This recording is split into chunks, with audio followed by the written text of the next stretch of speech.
Gayatri college Sanchore के online class में आप सभी विद्यार्थियों का स्वागत है। प्रिय विद्यार्थियों नमस्कार। बीए प्रथम वर्ष राजनीति विज्ञान में हम हमारे भारतीय राज्य व्यवस्था का अध्ययन कर रहे हैं और जिसमें हमारा टॉपिक चल रहा है राजनीतिक दल। हमने हमारे देश की राजनीतिक दल की व्यवस्था, उसकी विशेषता, उसकी आलोचनाओं के बारे में अध्ययन किया और हमारे जो वर्तमान में राष्ट्रीय दल हैं 8, जिसके बारे में हम अध्ययन कर रहे हैं, जिसमें से हमने भारतीय जनता पार्टी और भारतीय राष्ट्रीय Congress INC Indian national Congress, इसका हमने अध्ययन हमारी पिछली कक्षा में किया। आज हमारी जो शेष राष्ट्रीय पार्टियां हैं उनका आपको अध्ययन करेंगे और समझेंगे कि कौन कौन सी पार्टी है, इसकी क्या फाउंडेशन है, क्या उसकी आइडियोलॉजी है, उसके संदर्भ में आज डिस्कशन करेंगे। तो आइए अब हम शुरुआत करते हैं हमारे भारतीय साम्यवादी दल CPI, communist party of India. CPI के बारे में हम देखते हैं। देखो, भारतीय साम्यवादी दल आपको थोड़ा सा देश की आज़ादी से पहले, स्वतंत्रता प्राप्त होने से पहले, जब हमारे राष्ट्रीय आंदोलन चल रहे थे, और आपको पता होगा कि लेनिन के नेतृत्व में जो सोवियत संघ में 1917 में बोल्शेविक क्रांति हुई, उस क्रांति के पश्चात जिस प्रकार से वहाँ साम्यवादी शासन की स्थापना हुई और धीरे धीरे ये दुनिया के अलग अलग क्षेत्रों में इसका प्रभाव पड़ता गया। अब ये साम्यवादी विचारधारा थी, ये तत्कालीन समय में उपनिवेशवाद, साम्राज्यवाद की विरोधी आंदोलन, एक विरोधी विचारधारा को लेकर चलने वाली थी और हम उपनिवेशवाद और साम्राज्यवाद के शिकार हुए थे। लंबे समय से हम ब्रिटिश उपनिवेश के शिकार थे, हमारे ऊपर ब्रिटिश शासन था, हम गुलाम थे। तो हमारे देश के तत्कालीन समय के जो भी राष्ट्रीय आंदोलन में सक्रिय नेतृत्व करने वाले जो नेता थे, उनको लगा कि क्यों ना हम इसके विरुद्ध एक पार्टी का गठन करें। जिस प्रकार से सोवियत संघ में हमने देखा है, जो उपनिवेशवाद साम्राज्यवाद विरोधी ताकतों के लिए इस प्रकार का बहुत बड़ा एक क्रांति हुई, तो उससे प्रेरणा लेकर हम देखते हैं कि हमारे देश में भी ये जो communist party of India CPI जिसको कहा जाता है, ये हिंदी में कहें तो भारतीय साम्यवादी दल, इसकी स्थापना 1922 में हुई। आपको पता है 1922 में असहयोग आंदोलन की समाप्ति हुई थी गांधी के नेतृत्व में। उसी समय काल में भारत में भी 1922 में इस भारतीय साम्यवादी दल की स्थापना हुई। ठीक है, फिर हम देखते हैं कि हमारे देश की आज़ादी के बाद 1962 में भारत चीन का जो सीमा विवाद और बाद में जो युद्ध हुआ और युद्ध के कारण और फिर कुछ दलीय नीतियों में भिन्नता के कारण ये जो भारतीय साम्यवादी दल है, ये 2 भागों में बढ़ गया 1964 में, 1964 में 1964 में 2 भागों में बढ़ गया। एक भाग भारतीय साम्यवादी दल दक्षिणपंथी और एक भारतीय साम्यवादी दल वामपंथी या मार्क्सवादी। इसमें से सामान्यतः प्रथम को साम्यवादी दल और दूसरे को मार्क्सवादी दल कहते हैं। तो जो साम्यवादी है उसको आज भी CPI कहते हैं और जो मार्क्सवादी है CPI-M के नाम से जाना जाता है। समझ में आ गया आपको? इसकी स्थापना 1922 में और 1966 में इस पार्टी का विभाजन हुआ 2 पार्टी में, एक CPI communist party of India और दूसरा CPI-M यानी मार्क्सवादी। तो CPI-M है तो वो आगे कुछ नहीं, क्योंकि वो कम्युनिस्ट आइडियोलॉजी में आज भी विश्वास करता है, उस समय भी करता था, इसलिए आज भी CPI है, कम्युनिस्ट पार्टी ऑफ इंडिया। दूसरा जो कम्युनिस्ट पार्टी ऑफ इंडिया है, लेकिन वो मार्क्सवादी है, अर्थात मार्क्स की आइडियोलॉजी में ज़्यादा बल प्रदान करने वाली है। ठीक है, तो ये इस प्रकार से है। अब देखो CPI है, उसके संदर्भ में समझते हैं कम्युनिस्ट पार्टी ऑफ इंडिया के कि 1978 में साम्यवादी दल और मार्क्सवादी दल आपसी विरोध की थोड़ी सी स्थिति समाप्त हुई दोनों में, और अब भारतीय साम्यवादी दल ने इस बात पर जोर देना शुरू किया है कि देश के प्रगतिशील वामपंथी तत्वों के द्वारा मिलकर एक ऐसा राष्ट्रीय विकल्प तैयार किया जाना चाहिए जिसका उद्देश्य सांप्रदायिकता, प्रतिक्रियावादिता और तानाशाही प्रवृत्तियों का विरोध करना हो।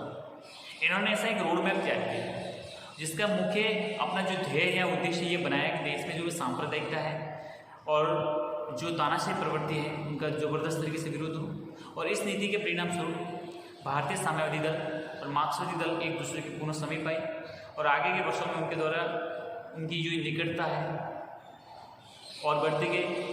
लेकिन दोनों ही इन पार्टियों की अपनी अलग अलग पृथक दलों की स्थिति बनी रही है, दोनों पार्टी एक नहीं हो पाई।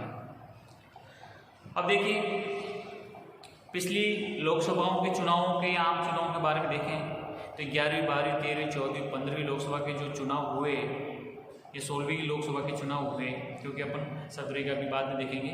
इनके जो चुनाव हुए तो इसमें भारतीय समाजवादी दल को किस प्रकार की सफलता मिली वो देखते हैं। देखिए, भारतीय समाजवादी दल ने यानी सीपीआई ने क्या किया, 1991 से 2003 के वर्षों में भारत सरकार की उदारवादी नीतियों का जबरदस्त तरीके से प्रबल विरोध किया। आपको पता है, हमारे देश में 1991 में नई आर्थिक नीति को लागू किया। तत्कालीन समय के प्रधानमंत्री थे पीवी नरसिम्हा राव और वित्त मंत्री थे हमारे पूर्व प्रधानमंत्री मनमोहन सिंह। अब जब हमारे देश की आर्थिक स्थिति दयनीय होती जा रही थी, हमारे विदेशी मुद्रा भंडार पूंजी खत्म होने के कगार पर पहुंच चुकी थी और 1990-91 में हमारी आर्थिक बहुत ही स्थिति एक नाजुक दौर से गुजरी थी। तो उस समय हमने, क्योंकि देखो आपको पता है, शीत युद्ध की समाप्ति, सोवियत संघ का पतन, बिखराव, काफ़ी कुछ ऐसी अंतर्राष्ट्रीय परिस्थितियाँ बनी जो हमारे लिए बिल्कुल प्रतिकूल होती जा रही थी। और फिर हम एक समाजवादी राष्ट्र थे, इसलिए हमको जितनी भी लोकतांत्रिक मतलब वैश्विक स्तर की आर्थिक एजेंसियां हैं, आर्थिक जो संगठन बने हुए हैं, वो ज़्यादातर अमेरिका के हस्तक्षेप वाले थे। अमेरिका का प्रभुत्व था। IMF देखो, यहाँ जितने भी गैर समझौते के तहत जो भी संस्थाएं थी, सब कुछ। तो फिर इसमें इतनी विकट परिस्थिति थी, फिर भी हम अमेरिका के पास गए। अमेरिका ने कहा सबसे पहले हम आपको ऋण देंगे, आपको सहायता करेंगे, लेकिन शर्त ये है कि आपको अपनी मार्केट इकोनॉमी को बदलना होगा, ग्लोबलाइजेशन वैश्वीकरण को स्वीकार करना होगा, आपको आसियान देशों से संपर्क बनाना होगा, आपको जितनी भी अमेरिकी समर्थित राष्ट्र हैं, संस्थाएं, उनसे संपर्क स्थापित करना होगा, तब हम फिर आपको देंगे। तो खुले बाजार की नीति, वैश्वीकरण, ग्लोबलाइजेशन को हमने एक्सेप्ट किया। अब ये पूंजीवाद, सोचो आप, ये जो भी वैश्वीकरण की नीति है, खुले बाजार की नीति है, उदारीकरण है, ये अमेरिका की देन है, पूंजीवादी उदारवादी राष्ट्रों की है। अब आप सोचो कि जो साम्यवादी हैं, जो सोवियत संघ के धड़े में विश्वास रखने वाले हैं, जो मार्क्सवादी विचारधारा में विश्वास रखने वाले हैं, जो वर्गविहीन राज्यविहीन विचारधारा में विचार रखने वाले जो लोग हैं, स्वाभाविक है कि वो तो तीव्र विरोध करेंगे। इसलिए इन्होंने क्या किया, 1991 से 2003 तक कंटिन्यू हमारी सरकारों का विरोध किया, जबरदस्त तरीके से विरोध किया कि पूंजीवादी विचारधारा को, उदारवादी विचारधारा को त्याग दो, इस ग्लोबलाइजेशन को त्याग दो। अब ये समझ में नहीं आता है कि दुनिया के जितने साम्यवादी थे, देश थे, नेता थे, सब सुधर गए, लेकिन भगवान हमारे देश के साम्यवादी नेताओं को कब ये बुद्धि देगा कि जो जिसके बलबूते पे आप कूद रहे थे, नाच रहे थे, सोवियत संघ जिसका उत्तराधिकारी रूस बना, और रूस आज पूंजीवादी विचारधारा को फॉलो करने वाला है। सोवियत संघ के पतन के बाद उसका उत्तराधिकारी रूस बना, रूस ने खुद ये ग्लोबलाइजेशन को अपनाया, इस पूंजीवादी उदारवादी विचारधारा को अपनाया। आपको पता है, गोर्बाचेव जो अंतिम सोवियत संघ के राष्ट्रपति थे, उन्होंने ग्लासनोस्ट, पेरेस्ट्रोइका जैसी उस्कोर्नी जैसी नीतियाँ अपनाई। सब खुले बाजार की नीति को अपनाते हुए धीरे धीरे सब कुछ वहाँ पर स्वतंत्रता कैसे उमड़ उड़ी कि वहाँ का विभाजन भी हो गया, शीत युद्ध भी खत्म हो गया, और खुद रूस एक पूंजीवादी राष्ट्र है, खुद बदल गया। आप देखेंगे चीन देखो, जो आज भी कहते हैं मैं कम्युनिस्ट आइडियोलॉजी को फॉलो करने वाला और कम्युनिस्ट राष्ट्र, उसकी आर्थिक क्षेत्र में उसने पूरी तरह से ग्लोबलाइजेशन को अपनाया हुआ है। आर्थिक क्षेत्र में पूरा चीन आज पूंजीवादी है, उदारवादी है।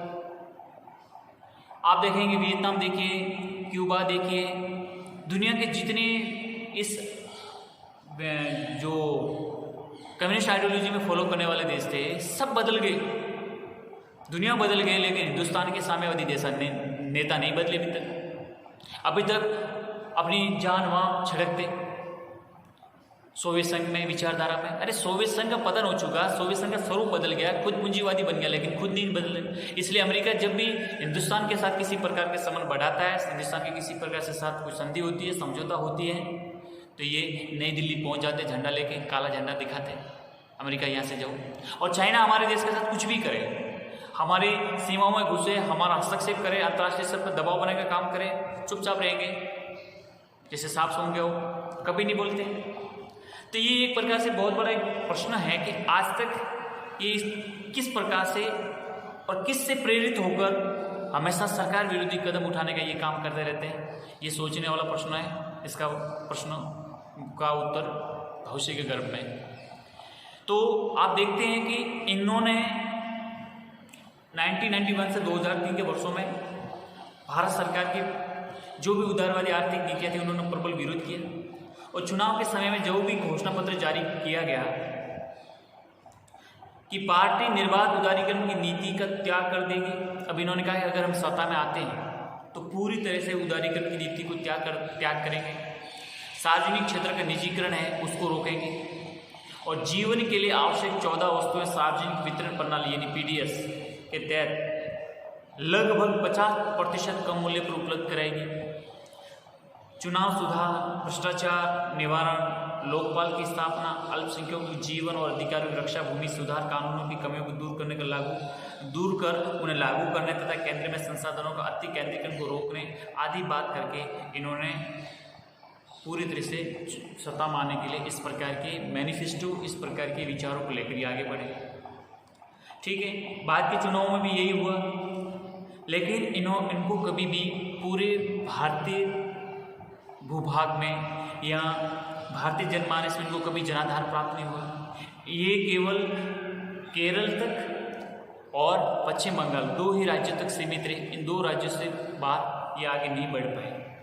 आपको पता है 14वीं लोकसभा में साम्यवादी दल को CPI को केवल 10 स्थान प्राप्त थे और 15वीं लोकसभा में तो 4 स्थान प्राप्त थे और 16वीं लोकसभा में तो इनकी ऐसी हैकड़ी निकली कि केवल 1 सीट मिली, केवल ऑल इंडिया लेवल पे 1 सीट मिली।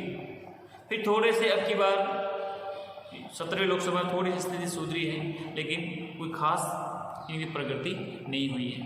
ये केवल कोलकाता तक सीमित है, वेस्ट बंगाल तक सीमित है। अगला है CPI-M, जिसको मैंने आपको बताया था कि 1966 में इसका विभाजन होकर ये अलग बना था। ठीक है, CPI-M इसके भी लगभग विचारधारा एक समान है, वही रणनीति है, वही बात है। ठीक है, किसी प्रकार का बदलाव नहीं है, बस दोनों अलग अलग बने हुए हैं, एक CPI है, दूसरा CPI-M है। फिर भी इनका जो रिपोर्ट है या फिर जो इनकी जो प्रगति है या दल जो आम चुनाव में जिस प्रकार से उनकी जो भूमिका है वो देखते हैं। तो सबसे पहले देखते हैं 1996 से 2008 के वर्ष तक यानी 11वीं लोकसभा से 15वीं लोकसभा के गठन काल तक इस मार्क्सवादी दल का CPI-M का क्या नीति रही है वो समझते हैं। देखो, मार्क्सवादी दल ने इन लोकसभा चुनाव में जारी किए गए घोषणा पत्र में कहा था कि वे सत्ता में आने पर 1991 में की गई उदारीकरण की नीति को त्याग देंगे। मतलब वो की वही बातें।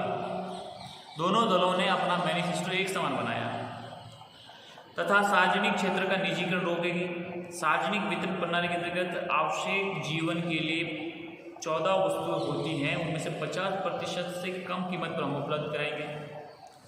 संसद और विधानमंडलों में महिलाओं के लिए एक तय आरक्षण देंगे, सभी गांवों में पेयजल उपलब्ध कराएंगे, राष्ट्रीय बजट का 10% और राज्य बजट का 30% शिक्षा पर खर्च करेंगे, रोजगार और आवास को मूल अधिकार का दर्जा देंगे, धर्मांतरण कर ईसाई बने और दलितों को अनुसूचित जातियों को मिलने वाली सुविधाएं प्रदान करेंगे, जम्मू एंड कश्मीर को अधिक सहायता देंगे। ये इनकी विचारधारा, ये इनकी मैनिफेस्टो था। ठीक है, अब देखो दल की सत्ता रणनीति और चुनावी रणनीति के में समय पर ये परिवर्तन करते भी रहे। किस प्रकार का? देखो, लंबे समय तक मार्क्सवादी दल भाजपा और कांग्रेस के प्रति समान दूरी की नीति बनाकर चलते थे। एक कि हमको न तो भाजपा के साथ जाना है न कांग्रेस के साथ जाना, दोनों से दूरी बनाकर चलो। ठीक है, 1998 में मार्क्सवादी दल ने समान दूरी नीति का परित्याग कर दिया और भाजपा को सत्ता से दूर रखने के लिए कांग्रेस को समर्थन देने की नीति की घोषणा कर दी। अब इनको लगा कि हमारे बलबूते तो कभी हिंदुस्तान में राज कर नहीं पाएंगे और हम कभी केंद्र में आ नहीं पाएंगे। खूब उन्होंने हिम्मत कर ली, कोशिश कर ली, लेकिन ये सत्ता में आने से दूरी रही। तब क्या करें? तब इन्होंने ये सोचा कि भाजपा को तो बिल्कुल दूर रखो, कांग्रेस को हम समर्थन देते हैं और 1999 में ये घोषित भी कर दिया कि सोनिया गांधी के प्रधानमंत्री पद करने पर हमें कोई ऐतराज़ नहीं है, भले सोनिया गांधी देश की प्रधानमंत्री बने, हमें कोई ऐतराज़ नहीं है। और अप्रैल 2005 में से संपन्न 18वीं लोकसभा 18वीं कांग्रेस में, सॉरी माफ़ करना, जो सीपीआई की थी, कि अप्रैल 2005 में जो सीपीआई की 18वीं कांग्रेस में पार्टी ने भाजपा सहित सांप्रदायिक ताकतों को दुश्मन नंबर 1 घोषित कर दिया और कांग्रेस को धर्मनिरपेक्ष बताकर अपनी राजनीतिक प्राथमिकता निर्धारित कर लिया। भाजपा को तो दुश्मन बना लिया कि ये सांप्रदायिक ताकत है, इसका पूरी तरह से उन्मूलन करो, इसको किसी प्रकार से सत्ता में आने से रोको, ब्रेक करो। और कांग्रेस एक धर्मनिरपेक्ष पार्टी है, हम इसके साथ हमारी राजनीतिक प्राथमिकताओं को जोड़ेंगे, प्रायोरिटी इसके साथ खड़े होंगे। और पार्टी ने, आपको पता होगा तो 2005 में जब यूपीए सरकार का निर्माण हुआ तो यूपीए सरकार में इन्होंने इसकी आर्थिक नीतियों का समर्थन किया और पार्टी को बाहर से समर्थन भी दिया। मतलब 2004 के कांग्रेस के नेतृत्व में संयुक्त प्रगतिशील गठबंधन सरकार का जो गठन हुआ, संयुक्त प्रगतिशील गठबंधन में जो यूपीए गवर्नमेंट का जो गठन हुआ, उसमें मार्क्सवादी दल के नेतृत्व में समस्त वामपंथ पूरी तरह से, ये जो भी कम्युनिस्ट थे, सरकार में भागीदारी न करते हुए सरकार का बाहर से समर्थन देने की नीति को अपनाया। यानी सरकार का बाहर से समर्थन करेंगे लेकिन किसी प्रकार के कैबिनेट में या सरकार में भागीदारी नहीं करेंगे, हम आपको बाहर से समर्थन देंगे, हम आपके साथ भूमिका नहीं निभाएंगे। लेकिन अपने इस समर्थन काल में वाम पक्ष मनमोहन सिंह सरकार पर विशेषतः आर्थिक नीतियों के प्रश्न में भारी दबाव डालता है। ये जो पूरी तरह से कम्युनिस्ट वामपंथ है, ये पूरी तरह से सरकार पे दबाव डालता रहा, प्रेशर करता रहा कि जैसे हम चाहते हैं इस प्रकार की आर्थिक नीतियों को लागू करें, उस प्रकार की आर्थिक नीतियों को बदलें। क्योंकि आपको पहले बताया था कि इनकी मूल भावना क्या थी, ये चाहते थे कि उदारीकरण का उन्मूलन हो, ठीक है, जो भारत ने 1991 में नीति अपनाई थी उसका उन्मूलन करना चाहते थे। तो ऐसे कई प्रकार से उन्होंने सरकार पर दबाव बनाना शुरू किया। और यही नहीं, एक जबरदस्त तीव्र मतभेद उस समय उभरा जब अमेरिका और भारत के साथ असैन्य परमाणु समझौता, आणविक समझौता या समझौता 1, 2, 3 इसको कहते हैं, इसको लेकर जो हुआ मतभेद वो सबसे बड़ा था। आपको पता है अमेरिका ने भारत सरकार से असैन्य परमाणु समझौते के लिए जो एक प्रक्रिया आगे बढ़ाई और इसको लेकर वामपंथियों को बहुत बड़ा झटका लगा और इन्होंने 2008 में सरकार से समर्थन वापस ले लिया और 22 जुलाई 2008 को वामपंथ ने दूसरे राजनीतिक दलों के साथ पूरी शक्ति लगाकर सरकार को गिराने की पूरी चेष्टा की, लेकिन सरकार गिरी नहीं। जो शेष हमारे विपक्षी राजनीतिक दल थे उन्होंने कहा कि ये फैसला देश हित में है, भारत की आज सबसे ज़्यादा ज़रूरत एनर्जी की है, ऊर्जा की है, और आज अमेरिका सामने से हमारे साथ, न हम एनपीटी में हैं, न सीटीबीटी में हैं, न हम किसी प्रकार के एमटीसीआर वाजेनार किसी ग्रुप में नहीं हैं, फिर भी भारत के साथ आज ये समझौता कर रहा है असैन्य परमाणु क्षेत्र में, तो हमारे लिए बहुत बड़ा अवसर है। इस अवसर को हाथ से नहीं जाने देंगे। लेकिन हमारे देश के यही कम्युनिस्ट जिन्होंने देश के साथ एक प्रकार धोखा देने की प्रवृत्ति बढ़ाई और सरकार से समर्थन वापस खींच लिया, क्यों? क्योंकि अमेरिका कर रहा है, चाइना नहीं है ना, अमेरिका कर रहा है। इसलिए आप देखेंगे कि इन्होंने पूरा समर्थन वापस ले लिया। लेकिन शेष जितने भी राजनीतिक दल थे, जैसे बहुजन समाज पार्टी है या फिर ये समाजवादी पार्टी है जिसमें ये मुलायम सिंह पार्टी, ये चीज़ सभी लोग, इन्होंने सरकार को गिरने से बचा लिया और इस सरकार का बहुमत में, मतलब सरकार को अपने अविश्वास प्रस्ताव में सरकार के पक्ष में मतदान करके सरकार को गिरने से बचा लिया।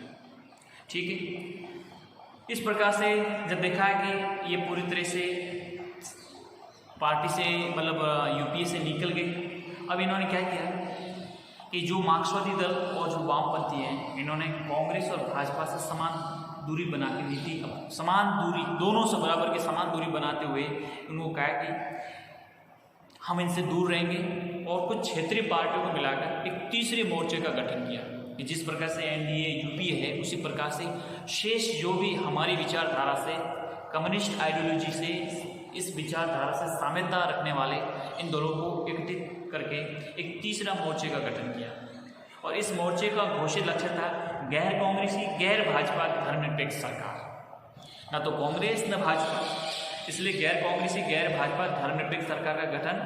और आप देखते हैं कि मई 2009 के लोकसभा चुनाव में जनता ने मार्क्सवादी दल, वाम पक्ष और तीसरे मोर्चे इन सबको एक साथ अस्वीकार कर दिया। वाम पक्ष को 14वीं लोकसभा में 61 स्थान प्राप्त थे, 15वीं लोकसभा में स्थानों संख्या घटकर कितनी हो गई, 24 रह गई। और सबसे खतरनाक नुकसान तो मार्क्सवादी दल CPIM को हुआ, इसमें उससे केवल 16 स्थान प्राप्त थे। 16वीं लोकसभा के चुनाव मार्क्सवादी दल को केवल 9 सीटें। पिछले 25 साल में वामपंथियों ने पूरे भारत में अपना प्रभाव क्षेत्र खो लिया। ठीक है, तो इस प्रकार से हमने देखा कि धीरे धीरे इनका जनाधार सिमटता जा रहा है। लेकिन इन लोकसभा चुनाव में कुछ बातें स्पष्ट की हैं, वो ये है कि प्रथम, मार्क्सवादी दल में आंतरिक कलह से किसी अन्य दल, आंतरिक कलह है वो किसी भी अन्य दल की तुलना में कम नहीं है, जबरदस्त तरीके से आंतरिक कलह से जूझ रहे हैं। दूसरा देखते हैं कि पश्चिम बंगाल अब मार्क्सवादी दल का या वाम पक्ष अजय दुर्ग बिल्कुल अब नहीं रहा, जो कभी एक जमाने में हुआ करता था। तीसरा देखते हैं कि वामपंथी दल कि आपसी समन्वय में बहुत बड़ी कमियां हैं, जिसमें आप देखते हैं कि वामपंथी दलों में CPIM, फॉरवर्ड ब्लॉक, RSP जो हैं वामपंथी दल, इनमें भी किसी प्रकार का कोई सामंजस्य नहीं है। ठीक है, इसलिए आपस में ये बिग ब्रदर दृष्टिकोण की वजह से असंतोष की भूमिका में दिखाई देते हैं और कभी कभी असंतोष शोक और रोष के रूप में भी देखा गया है। ठीक है, तो ये था CPIM के बारे में हमने अध्ययन किया आज इनके वर्तमान स्थिति के रूप में और इसके गठन, नीति, अपनी विचारधारा के रूप में हमने देखा और स्पष्ट किया।